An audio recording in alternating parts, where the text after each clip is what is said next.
On today's show, why advisors should take the comprehensive business planning approach. Part one of this week's series on business owner and executive solutions with Principal's Regional Vice President, Sherry Flint. Hi everyone, I'm Steve Savant, syndicated financial columnist and contributing author to Backroom Technician and Insmart.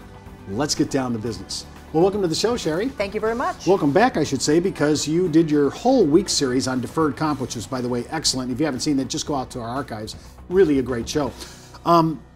This is kind of strange because I don't ordinarily have a carrier specific for a whole week, but every time I've done business planning, it's either been business succession, it's either been business executive benefits, LTC, DI, maybe retirement income, or small family businesses that are affecting their estate plan. We usually kind of piecemeal all this.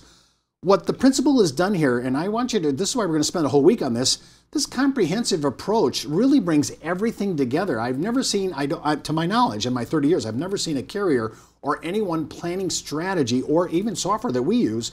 Well, I've never seen them actually dovetail everything together and integrate it. So when we're talking about it, and you guys call this the Bose, I want you to talk about the acronym and how long has this been on the street, and talk a little bit about the general approach, because this is kind of new for a lot of people that are in the business market. Absolutely. So Bose stands for Business Owner and Executive Solutions. Our platform's been around for over 30 years, and it's really an industry-leading platform of tools and resources designed to help advisors succeed in the business marketplace. Our approach really is to focus on the 6 areas of business planning that are important to business owners. And you can see it's everything from business protection, supplemental retirement, exit planning, estate planning, survivor income, and income protection. In each of these sections, we have specific tools and resources for different size businesses, different structures, depending on their strategy. And so it's a platform of tools and resources that goes deep and broad in this category. Now, when we're talking about this now, because it's all integrated, but you have standalone pieces, materials, support mechanisms, right? I mean, brochures, PowerPoints, whatever. Absolutely. Now, and that is going to be accessed through whatever brokerage channel you're using. And this is huge because this isn't something that the actual consumer can go direct to Principal and get. Isn't that correct? That's correct. So this is why they're using, I think this is another area where we're seeing another carrier actually be very proactive about using our channel as their evangelistic tool and their recruiting tool for their ideas. This is really a really cool idea. Why don't you walk me through, in your estimation, I don't know if there's any priority to this, why don't you give me give me the roundabout. Let's go around and talk, just give me a little bit of each. Well, you know, let's start with succession planning. So oftentimes we're working with business owners and their business is their largest asset. And oftentimes understanding the value of the asset and the role that's going to play in their exit strategy is really important. So often we start with business protection, that buy-sell agreement, making sure that we have a legal document in place that outlines when and how the business owner will exit the business. So that is oftentimes a good start. Once we figure out the value of the business and the role it's going to play, oftentimes that leads us to supplemental retirement plans. You know, does the owner need to save over and above the 401k limit? Do they have key employees they need to attract and retain? And so we kind of go around there. Income protection is another big one. You know, most business owners that we work with have key employees that they can't live without. They're critical to the ongoing operation of the business. So key person insurance is a big part of this. What happens is, oftentimes we have to help the business owner prioritize. So we actually have a priority checklist that we often use. It says, here's the 6 things we can focus on. What's the one that keeps you up at night and where do you want to start? And so all of these are very, very important, and oftentimes we're not really sure where it's going to lead when we start those conversations with business owners. Well, now when you're talking about, because I'm trying to think, wow, you know, is comprehensive planning just so deep I can't focus because it's so broad, it's so, you know, it's so comprehensive. But really the way you've broken it down, it seems like a 6-7 step program, you know, like I'm going through kind of a small chronology. When I'm looking at that, I kind of think that this would be really good for fiduciary market too. I mean, CPAs must go crazy over stuff like this. You know, this goes over very well with CPAs, so centers of influence, attorneys, as well as banks, right? Because banks oftentimes loan business owners money and they need to protect against the loss of those loans. When you see this application now, we've been doing this for a little while, they all have standalone support material. If I'm beginning and I'm saying, hey, I've been in the business area, but I've been just doing 401ks. How would I segue from, if I'm already in business and I'm segueing into this full comprehensive idea? You know, that's a great question. This platform is really designed to be used for people that have no experience in the business marketplace. We have a complete set of tools and resources, sales folks, advanced sales attorneys, basically all the tools and resources and the knowledge you need to expand in this practice. Oftentimes we approach business owners with our business valuation tool. That is one of the popular tools that I'm going to talk about in this afternoon's segment. And really what we use is that we explain to the business owner that business planning is an important part of their succession strategy. Let's get started.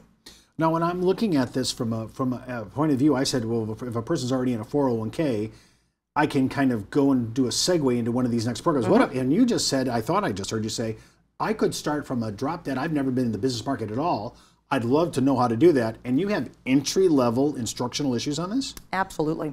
So if I'm completely naive in the business market, what would you recommend before we go to the break? What would you recommend? What segment would I start out with? If I'm a newbie and this is brand new to me as an advisor, which one would I go with first? I start with business protection, although, key person insurance is a good one to start too, because everybody needs key person insurance, and we're going to focus on that. I like to start with approaching business owners and asking them if they have an existing buy-sell agreement.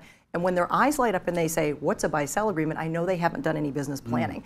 And so often there I'll start with an informal complimentary valuation. Let's peg the value of the business, and then let's start thinking through what would happen if you were sick or hurt and couldn't come to work tomorrow.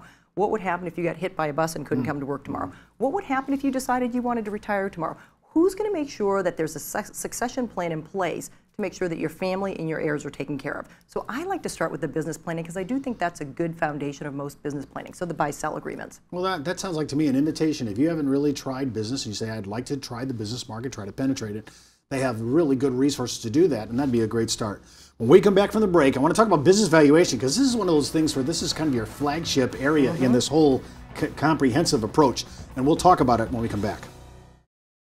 It's not how much money you make for your clients, it's how much money they get to keep, especially in retirement. But retirement income could cause Social Security benefits to be taxed. One tax advantage alternative is life insurance designed as a non-modified endowment contract that can generate tax-free income without taxing Social Security benefits. These contracts offer differing funding options depending upon your client's risk tolerance. For more information on how life insurance can be part of your retirement planning, just email me at steve@downtobusiness.tv.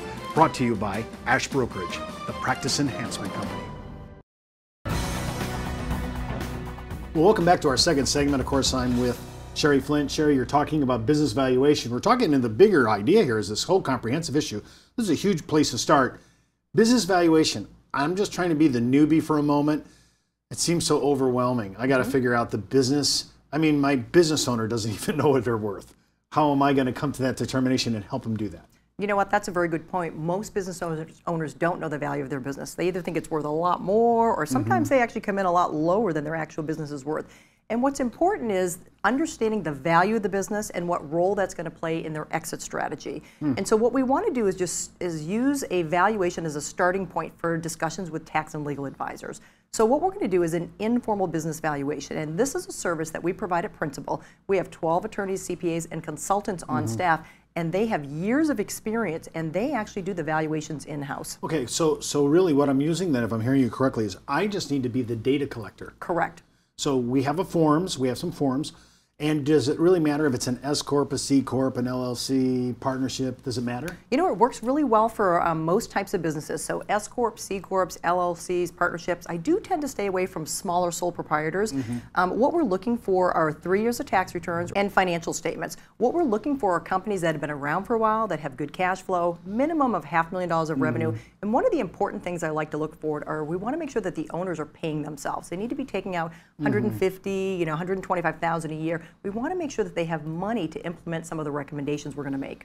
Now, when you bring this evaluation, you just gave me the minimum requirements as you're looking. It's not that it's a requirement, but that's where it works really well. That sounds like your threshold. That's our threshold. And so how long would it take me to go through? If I've never done a data collector. Let's say I'm in front of it, I have a qualified client. I get in front of, how long is it going to take me to get through this data collector if my client has all that information? It's simple and easy. As a matter of fact, here's our one-page fact finder. Well, I guess technically it's a two-page fact finder. The front page is really a script to help the advisor walk the business owner through that conversation. You'll see step one is, do you know the value of your business? And if the answer is no, let's talk about why that's important, and then we'll offer them a complimentary informal business valuation. If the answer is yes, we ask them, do you have a buy-sell agreement? So that's the script the advisor uses to walk the client through that business planning discussion. And can the advisor say, the team behind me are fully functional fiduciaries? I mean, CPAs, attorneys. They are professionals. They're attorneys, CPAs, and consultants that have expertise And we're specifically doing in the this business marketplace. complimentary valuation, whether they go forward or not. Complimentary. Okay, very good. And so from there, you'll see there's a 12-question questionnaire. And we're looking for name of company, corporate structure, how many business owners. And you're going to fill that in and send that to your distribution partner. And from there, within 5 to 7 business days, we'll actually provide an informal business valuation. What's important about the informal business valuation is it comes to the advisor and their partner they're working with, and there'll actually be a list of sales opportunities. And from there, we schedule a call with the person that did the review. We'll talk about the findings, we'll talk about the valuation, which method is going to be most appropriate for the business, and how do we use that as a jumping off point for next steps. So we want to make sure the advisor knows where to go from here and that we're setting them up properly for their next appointment. Hey, Sherry, I want to make sure I heard you right. You said, I thought I heard you say 5 to 7 day business day turnaround. Correct. That's really quite expeditious. Fabulous. I mean, that's fast. And then the second part is you're going to hop on with the advisor and walk through it, and you are including in the business valuation a summary statement of sales opportunities or product opportunities or strategies. That's exactly right. It's going to come along with it. So for example, let me show you a sample of our business valuation. So here's what a typical proposal would look like. And again, we're going to use the 3 years of financials or 3 years of tax returns. We're going to prepare a customized report. And we're going to go through the 5 methods typically used by the IRS. Our team is going to make a recommendation on which 1 or 2 seem to be the most appropriate for the business based on their industry. It could be, it's not necessarily the highest, but let's say it's straight capitalization. That business was worth $6 million. So from there, we talk about what went into the valuation. Is it higher or lower than the business owner thought? How are we going to open that conversation? But along with this proposal, there's going to be a list of sales opportunities. So consider key person insurance. Consider a cross-purchase buy-sell. And there'll be a 1-pager that explains what is that concept and how does it work. And then from there, we can decide, do you need that attorney or CPA on the phone with you when you go to meet with the client to explain the valuation and some of the concepts? Do you need proposals? Do you need illustrations? What do you need to get ready for that first appointment? So again, we talked about providing support before, during, and after the sale. This is the before and the during. Have you seen in your experience, you've been in this for a long time, 20-something years, have you seen any one evaluation method trump any of the other ones? Is book value higher than straight capitalization? Or, or no, they're all different? Book value really isn't relevant. It's most business owners think their business is worth book value, assets minus liabilities. There's no one method that makes the most sense. Typically, it's going to depend on the industry, a lot of different factors specific to the company, but there's no one method that works for any company. When I'm looking at this as an advisor, and I've collected my data, I've talked to the fiduciaries back at the office, through your office, as well as I now have a summary statement of my strategies. I'm going out on my first time now to present this. I still have a telephone partner with you as well, right? Absolutely. If I need him to be online to help explain, I have a partner, whether it's through my distribution channel or it's direct from the home office. Absolutely, and I use them all the time. I was meeting with but in meetings you're using Absolutely. Yeah. So I was in a meeting recently with an advisor, and we were going through a valuation, and the valuation came back much lower than the business owner thought. And I said, you know what? Let's have the attorney deliver the news. What went into the valuation? Why did it impact the why did it impact the value of the company?